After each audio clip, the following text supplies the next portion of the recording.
நடந்து முடிந்த தேர்தலில் எதிர்க்கட்சி வாய்ப்பையும் இழந்த அதிமுக 79 தொகுதிகளில் 3வது இடத்திற்கு தள்ளப்பட்டுள்ளது.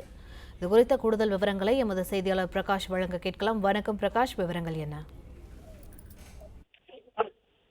2026 சட்டப்பேரவை தேர்தலில் பதிவான வாக்குகள் நேற்று தினம் தேர்தல் முடிவுகள் நேற்று தினம் வெளியாகி இருக்கிறது. இந்த முடிவுகளின் அடிப்படையில அதிமுக 47 இடங்களில் மட்டுமே வெற்றி பெற்றிருக்கிறது. அதுல சுமார் ஒரு 79 தொகுதிகளில் அதிமுக 3வது இடத்திற்கு தள்ளப்பட்டிருப்பது தெரிய வந்திருக்கிறது. பிரதான எதிர்க்கட்சி என்ற அந்தஸ்தையும் அதிமுக இழந்திருக்கிறது.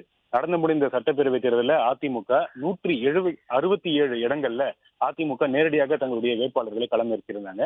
அதே போல கூட்டணி கட்சிகள் 6 இடங்கள்ல இரட்டை இலை சின்னத்துல போட்டிட்டாங்க. அந்த அடிப்படையில பார்க்கும்போது அதிமுக 173 இடங்கள்ல இரட்டை இலை சின்னத்துல போட்டியிட்டது. இதுல 47 இடங்களில் அதிமுக வெற்றி பெற்றிருக்கிறது.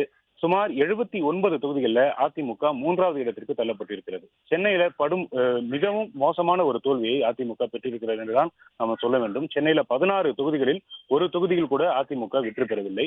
சென்னையில் 11 தொகுதிகளில் அதிமுக 3வது இடத்திற்கு தள்ளப்பட்டிருக்கிறது.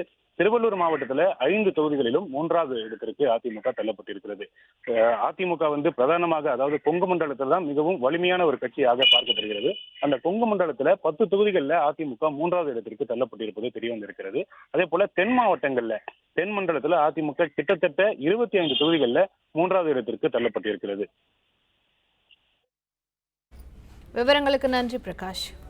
பிளே ஸ்டோர் மற்றும் ஆப் ஸ்டோரில் இருந்து பாலிமர் செயலியை QR கோடு மூலம் பதிவிறக்கம் செய்யுங்கள்.